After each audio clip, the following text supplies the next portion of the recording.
Of course, this is on the subject of sexual assault on campus, and sexual aggression has affected about 50% of university students. And I recently read an article that asserted that actually men are often the victims of sexual assault on campus as well. And in fact, surprisingly to me, men often are victimized by women.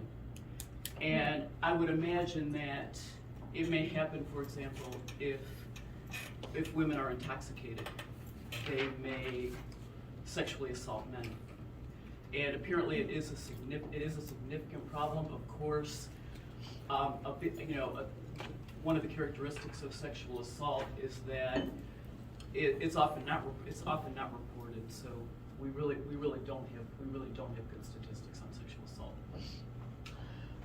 This, of course, is a collage, and sexual assault often involves drugs or alcohol, and in about 4 out of 5 sexual assaults on campus, drugs or alcohol is involved. So you can see in this collage that I have, here's a picture of beer, here's a picture of wine. Sometimes sexual assault can follow, fine dining. There's a term that's used in sexual assault, quid pro quo, which means that a man will, often, I'm sorry, this is kind of sexist, but oftentimes a man will take a woman out for a really nice dinner, and then she is expected to provide for him sexually, and that's what the term quid pro quo means.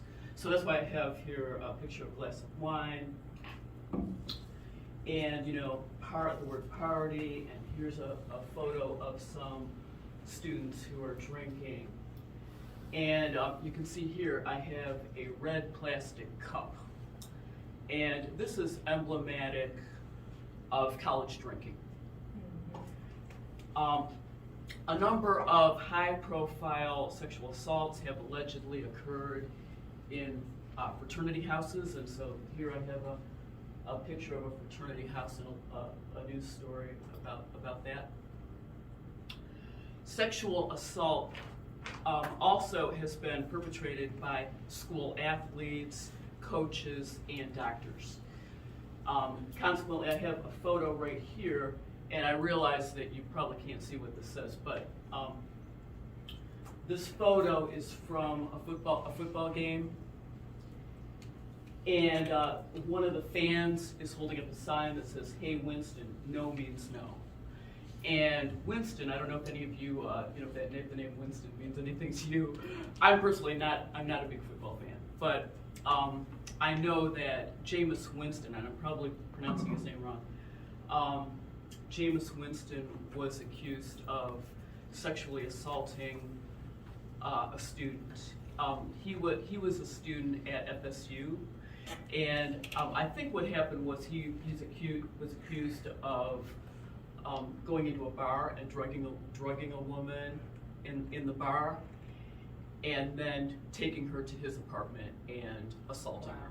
So that's what this refers to right here. In the United States, we have a couples-oriented culture that romanticizes love, and just think about how we celebrate Valentine's Day in this country. Okay, Valentine's Day is a major holiday in this country, and in this and we have this culture that romanticizes couples and couples relationships, and that's not true of all other cultures. For example, in traditional Chinese culture, there really is not this culture of romantic couples that we have here in the United States. In my generation, and I realize that a lot of you are younger than I am, but in my generation, girls kind of grew up on these Walt Disney movies like Cinderella and Snow White, where the girl would meet a prince and fall in love, and they would live happily ever after. That is alluded to in this collage by this tiara right here.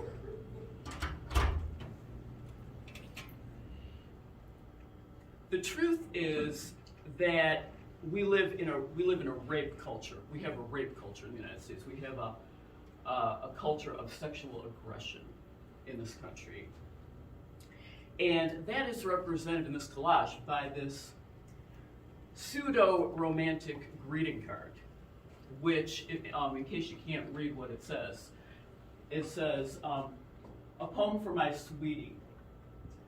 Roses are red, violets are blue, you're really sweet, and I like your butt. Okay? To me, that is representative of the behavior of perpetrators who, they may ask a woman out on a date or give you a card or flowers, but, they have ulterior motives that are not romantic in a traditional sense. Okay. Sexualized images of women in the media suggest that she asked for it, and so I have here. This is a sexualized image of a woman right here, and this is turned, but this is also a sexualized image of women. Sexual assault can destroy the innocence of a young person, which is symbolized in the collage by a broken necklace made of heart-shaped beads. Sexual assault is a tragic loss. Here I have the words tragic loss. Sexual assault is a tragic loss which can cause a lifetime of psychological trauma. So the theme of this collage is that sexual assault is a perversion of the idea of romantic love. That's okay.